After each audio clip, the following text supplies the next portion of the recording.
Alors maintenant, nous nous retrouvons pour les sorties littéraires. Alors tout d'abord, il y a des félicitations. Félicitations à l'auteur Serge Urgin pour son roman Le Ballet des Masques, publié aux éditions Negmaron, qui a obtenu le prix littéraire des Terres éparses 2021. Des félicitations aussi à Gisèle Pineau, qui a reçu le prix du roman historique pour son roman Adi Soleil Noir, publié aux éditions Philippe Ray, et mis en voix sur la plateforme d'audiolivre Une voix, une histoire. D'ailleurs, c'est la première fois qu'un écrivain ultramarin recevait ou obtenait cette récompense. Marie Scondé a sorti un nouveau roman qui s'intitule L'Évangile du Nouveau Monde, paru en septembre 2021 aux éditions Bûcher-Castel.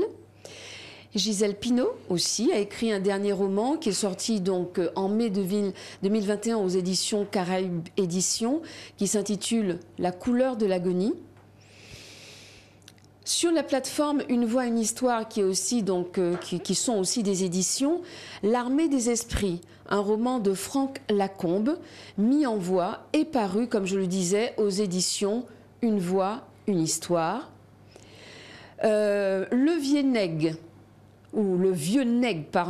Clin d'un aigle pas étoile, c'est un conte romanesque de Nathan Luce, paru aux éditions Jazor en 2020, mais qui a été mis en voix par la plateforme et les éditions Une voix, une histoire. Et enfin, un recueil poétique, Résilience Cho, de Patricia Triplet, paru aux éditions Negmaron et qui est sorti en avril 2021. Ce sera tout pour cette rubrique des sorties littéraires, mais aussi des félicitations et des récompenses. Nous allons maintenant passer donc la parole à Alix pour sa rubrique Silence ça tourne, une page se tourne.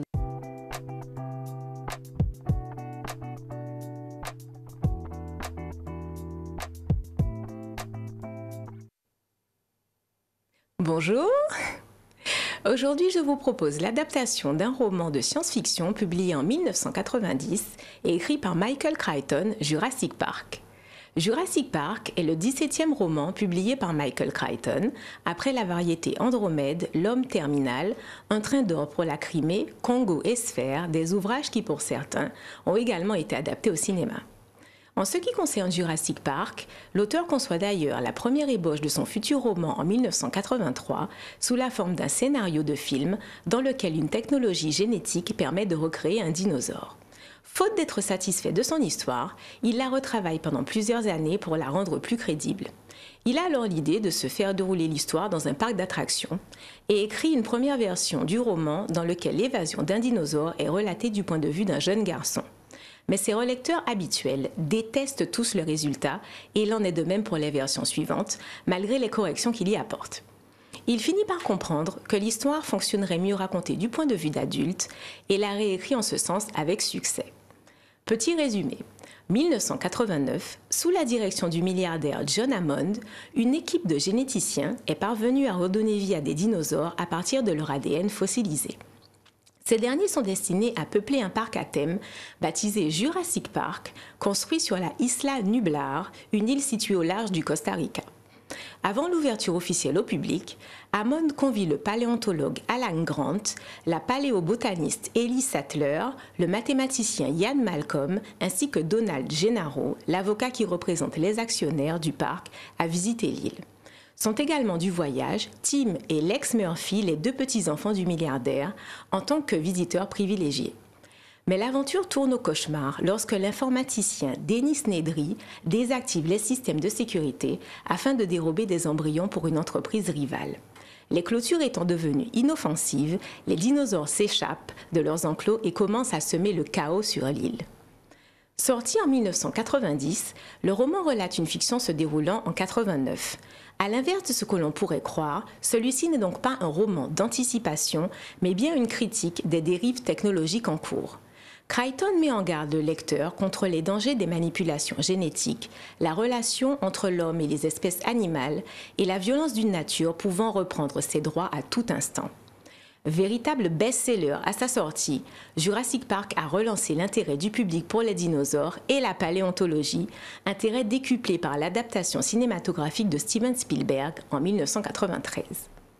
Avant la parution du roman, le réalisateur est en contact avec Crichton pour travailler sur ce qui devient par la suite la série Urgence. Il fait partie des scénaristes qui proposent à l'auteur d'adapter ses droits du roman au cinéma. Warner Bros. Et Tim Burton, Columbia TriStar et Richard Donner et la 20th Century Fox et Joe Dante se proposent également pour acquérir ces droits.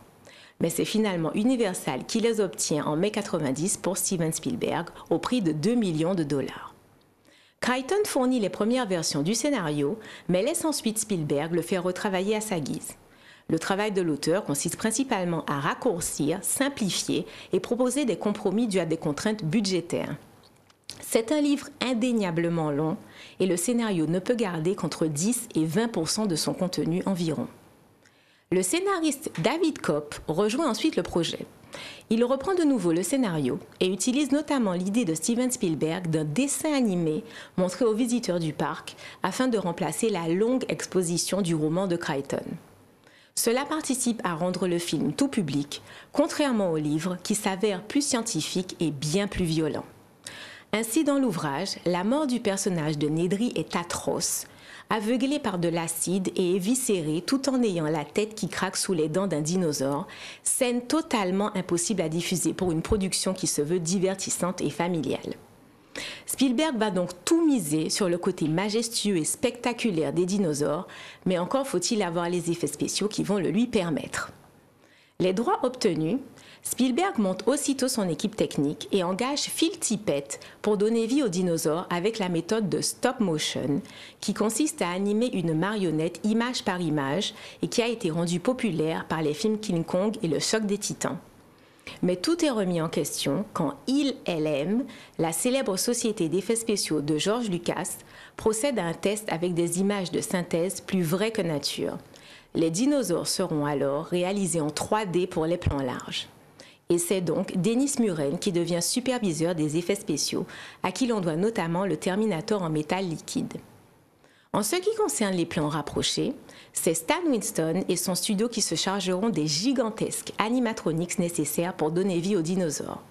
La gestion de ces animaux ne fut pas de tout repos et Stan Winston a dû revoir certaines de ces techniques.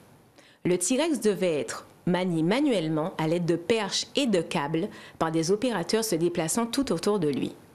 L'équipe dut rapidement se rendre à l'évidence, cette solution n'était pas viable car les opérateurs ne pouvaient pas se déplacer assez rapidement pour donner à l'animal des mouvements fluides. La solution d'un robot entièrement équipé de servomoteurs électriques fut mise de côté pour des questions de puissance d'alimentation. Restaient alors les systèmes hydrauliques. Une structure d'acier bardée de tubes et de vérins hydrauliques pouvant compresser jusqu'à 230 litres par minute dans les tuyaux de 3 cm de diamètre pour permettre le mouvement des articulations. C'est précisément ce travail révolutionnaire pour l'époque qui fera le succès du film.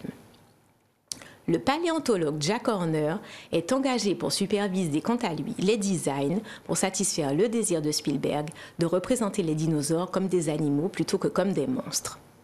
Après 2 ans et 1 mois de pré-production, le tournage démarre le 24 août 1992 sur l'île hawaïenne de Kauai. L'équipe de tournage doit se déplacer ensuite sur de nombreux sites. Les studios d'Universal Pictures pour les scènes avec les dinosaures, dans le Montana pour les sites de fouilles archéologiques et la Silicon Valley pour les laboratoires du parc et la salle de contrôle. Impossible de parler de Jurassic Park sans mentionner les effets sonores. Gary Rinstorm et Richard Himes, les créateurs sonores, durent faire face à un problème de taille.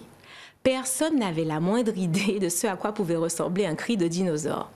La consigne de Spielberg était d'obtenir des bruitages inédits, mais proches de sonorités animales. La collecte d'échantillons de bruitages, d'ambiance et de cris d'animaux commença avant même le tournage, et le travail fut mené main dans la main avec le développement des effets visuels. Le cri du vélociraptor est un mélange de cris d'éléphant, de mer, de dauphin et de morse. Quant au rugissement du T-Rex, c'est en fait un croisement entre aboiement, cri de pingouin, tigre, alligator et éléphant. Et enfin, le cri de l'adorable brachiosaure est un mélange entre baleine et âne.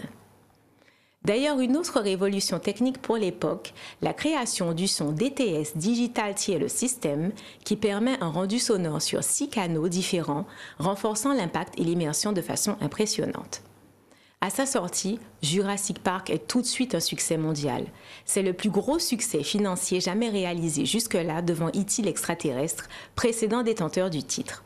Les recettes du film s'élèvent à 47 millions de dollars pour le premier week-end et montent à 81 millions de dollars pour la première semaine.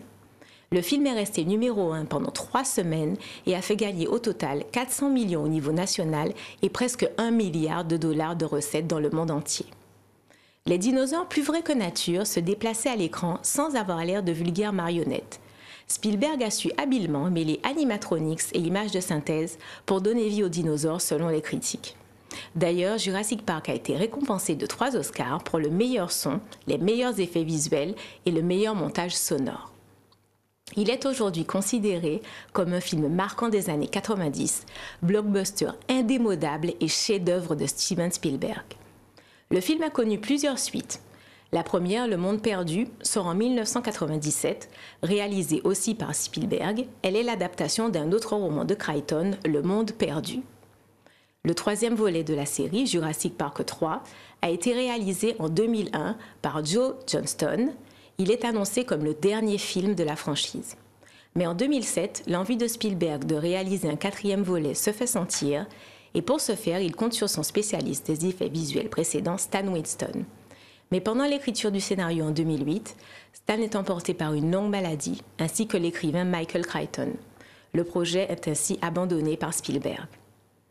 Plus tard, Universal trouvera un autre réalisateur pour réaliser la suite et le film Jurassic Park changera pour la franchise Jurassic World. Silence à tourne, une page se tourne, se termine et je vous dis à bientôt pour un autre livre adapté en film. Alex, nous te remercions. Et nous revenons donc vers Didier Destouches. Mais tu vois, je te disais tout à l'heure que je voulais lire un texte qui m'a particulièrement touchée, La prophétie du mal fini. Nous savons que le mal fini, c'est cet oiseau, déjà comme il porte mal ou bien son nom, je ne sais pas, mais qui est considéré comme un rapace en fait. Hein, si j'ai bien compris, il me semble que c'est un oiseau de cette catégorie. Alors, c'est pas un rapace, mais c'est un oiseau qui ressemble presque à l'albatros, qu'on appelle aussi frégate, et qu'on voit le long du littoral, et qui plane, qui a cette particularité de pouvoir planer et de s'élever au-dessus des terres. Alors, la prophétie du mal fini, c'est au chant du soleil levant que je pris mon envol, cherchant dans l'horizon le signal d'un changement. Planant au-delà des malédictions et d'étranges paroles, je fus parcouru d'une vision dépassant tout entendement. Le papillon d'émeraude, dans son bel écrin bleu, levait ses frêles ailes d'espoir et de rêve glorieux. Le peuple, assemblé, rassemblé, leva alors ses yeux et vit les génies de lumière descendis des cieux. Le don nous fut donné et vaincue fut la maladie, oui. La vie était en elle, et en elle était la vie, verte et fleurie, reine des plantes, notre race de pique. J'entendis la symphonie d'une journée de gloire, venue de l'avenir pour un peuple né de l'histoire. Chante, chante, ô Guadeloupe, tes enfants victorieux. Je trouve que c'est un poème rempli d'espoir et qui invite effectivement, malgré tout ce qui peut se passer, à garder cette porte, ça c'est ma phrase, cette petite porte ouverte sur l'espoir. Alors, pourquoi ce texte en quelques minutes? Et je te laisse effectivement conclure avec les lectures qui te tiennent à cœur, les auteurs qui peut-être t'ont inspiré. C'est gentil, je te remercie. Concernant ce poème que tu as admirablement lu, il s'agissait pour moi d'évoquer à la fois l'espoir, mais aussi l'immense satisfaction quand il y a eu la découverte d'Henri Joseph et du jeune chimiste avec qui il a travaillé sur le potentiel guérisseur, voire même salvateur de l'herbe à pic. Et ça m'est venu très naturellement parce que d'abord, Henri Joseph, tout comme son frère Yvon Joseph, spécialiste de la culture des Africains en pot, voilà, sont des amis, des personnes que j'admire énormément. Et alors au-delà du processus normal qui reste à franchir pour que nous puissions avoir, si possible, un médicament, mais c'est vraiment, pour moi, une forme de traduction de ce que la Guadeloupe a à offrir au monde. C'est-à-dire que nous avons une biodiversité extraordinaire, nous avons des richesses naturelles extraordinaires et nous avons un savoir ancestral qui nous permet d'être reliés à la terre et d'avoir sur notre petite île, petit archipel, toutes les ressources dont nous pourrions avoir besoin, mais même plus des ressources dont le monde pourrait avoir besoin. Et donc, j'ai trouvé ce moment particulièrement intéressant pour la Guadeloupe, bien qu'ayant été ensuite très tumultueux et polémique, mais en partie en tout cas, mais c'est un moment où les Guadeloupéens ont ressenti une immense fierté, un immense espoir. Exact. Donc j'ai composé ce poème parce que mon cœur était content ce jour-là et je reste moi persuadé, convaincu que l'herbe à pic et les travaux du docteur Joseph vont faire beaucoup pour la Guadeloupe et pour le monde. D'accord. Donc voilà, c'est comme dans cet état d'esprit que j'ai écrit ce poème du mal fini qui s'élève et qui voit en fait le papillon s'envoler lui aussi. Nous te remercions. Maintenant, je vais te laisser nous parler donc de tes lectures, coups de cœur ou des auteurs qui t'inspirent. Voilà, tu as quelques minutes pour nous parler de ta littérature à toi. Alors, je te remercie déjà pour cette invitation, pour cette émission. Et puis, vraiment, parce que nous sommes aussi deux ardents défenseurs de la lecture, de la littérature. Et je voudrais profiter effectivement pour pouvoir donner quelques goûts de lecture à ceux qui nous regardent et en particulier au jeune public. Et je leur dirais d'abord, lisez vos auteurs, les auteurs de la Guadeloupe, qui écrivent de plus en plus de textes, de romans, de théâtre, de poésie également. Et c'est une culture qui est réémergente et qu'il faut s'approprier. Contrairement à ce qui a pu être dit ça et là, nous avons des penseurs en Guadeloupe, nous avons des poètes en Guadeloupe et ils écrivent, ils font l'effort d'écrire. Donc ça ne reste pas dans une confidentialité, mais ils sont dans une dynamique de conquête du monde et il faut pouvoir les soutenir. D'ailleurs, si vous achetez en ligne des ouvrages d'auteurs locaux, n'hésitez pas à mettre des avis parce que ça leur donne plus de visibilité sur Internet, sur les sites marchands qu'on ne va pas citer, mais que vous connaissez. Alors, il y a d'abord un poète qui, pour moi, je l'appelle le poète fondal, parce que sa poésie, il me fait un peu penser à la trajectoire de Rimbaud, d'Étoile filante, parce que c'est un homme qui a beaucoup lutté dans sa vie pour ses convictions et qui a écrit, qui n'a pas eu le temps d'écrire peut-être beaucoup de recueils, mais ces recueils sont magnifiques, en tout cas en particulier celui-ci, que vous connaissez peut-être, mais qu'il faut découvrir si ça n'est pas le cas, Cette Igname brisée, Qu'est ma terre natale, et je parle bien sûr de Sonny Rupert. Et ce recueil, très beau recueil signé Édition Jazor, a cette particularité d'être aussi le recueil Grand Parade, Petit coup de bâton. Donc une partie en créole et une partie en français, et donc c'est un recueil bilingue. Il y a aussi un autre poète guadeloupéen que j'aime beaucoup, parce que sa poésie est élégante et sa poésie est aussi une réflexion sur le monde. Et si on a en Martinique quelqu'un comme Édouard Glissant qui a créé une philosophie que je trouve fondamentale, qui est la philosophie de la relation et de la créolisation, qui au niveau mondial en fait explique beaucoup de choses. On a aussi des poètes qui à travers leur œuvre et des romanciers interrogent beaucoup le monde. Alors Daniel Maximin pour moi en fait partie et je vous recommande donc L'invention des Désirades et autres poèmes qui est très agréable à lire, vraiment ça se lit vite et ça fait vraiment voyager. Il y a un poète français du début du XXIe siècle qui était qui est décédé, mais qui a écrit de très beaux textes. C'est une poésie en vers libre, et c'est une poésie qui est mélancolique et en même temps satirique, mais qui est aussi une source de plaisir vraiment sensuel qu'on ressent à travers la lecture des textes. Donc c'est Jean-Claude Piroy, et là c'est un recueil de plusieurs de ses recueils, mais l'intitulé c'est À joie. Donc Jean-Claude Pirotte, qui a aussi quelques textes que vous trouverez sur YouTube et sur les réseaux. L'inventeur du sonnet, oui, Pétrarque, qui est contemporain du grand et de l'immense poète italien Dante, qui a contribué en fait à la structuration de la littérature européenne, comme Shakespeare en Angleterre, comme Hugo en France et comme Goethe en Allemagne.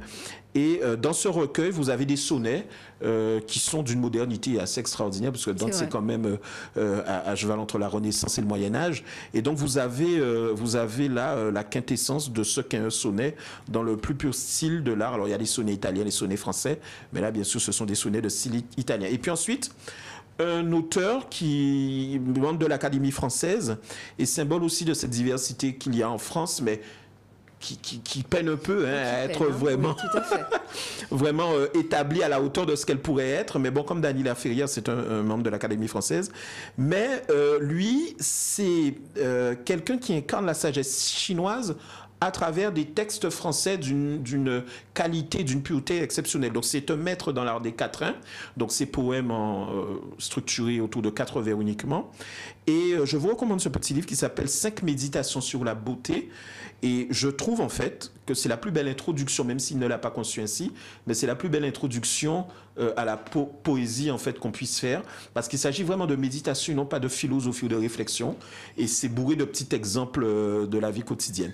Et comme on ne se refait pas, je recommande à tous ceux qui s'intéressent à la politique, et s'ils ne l'ont pas déjà fait, de lire Machiavel le Prince, qui est un texte qui traite de la réalité politique en fait, qui est fondateur dans la science politique, mais qui en plus est bien écrit. Et c'est ça qui est intéressant dans l'œuvre de cet auteur italien. Eh bien, Didier Destouches, nous te remercions. Chers téléspectateurs, nous sommes arrivés à la fin de cette émission. Nous espérons qu'elle vous aura plu. Nous espérons aussi que vous allez aimer davantage la poésie. Je vous recommande vivement le recueil de Didier Destouches, Solaire. Pour moi, c'est un voyage dans l'humanité, tout simplement. Parce que nous traversons tous les sentiments, mais nous traversons aussi les préoccupations à la fois intellectuelles, mais quotidiennes, tout simplement. Donc, merci, à très bientôt. Mais voilà, encore merci. À bientôt, merci. Au revoir.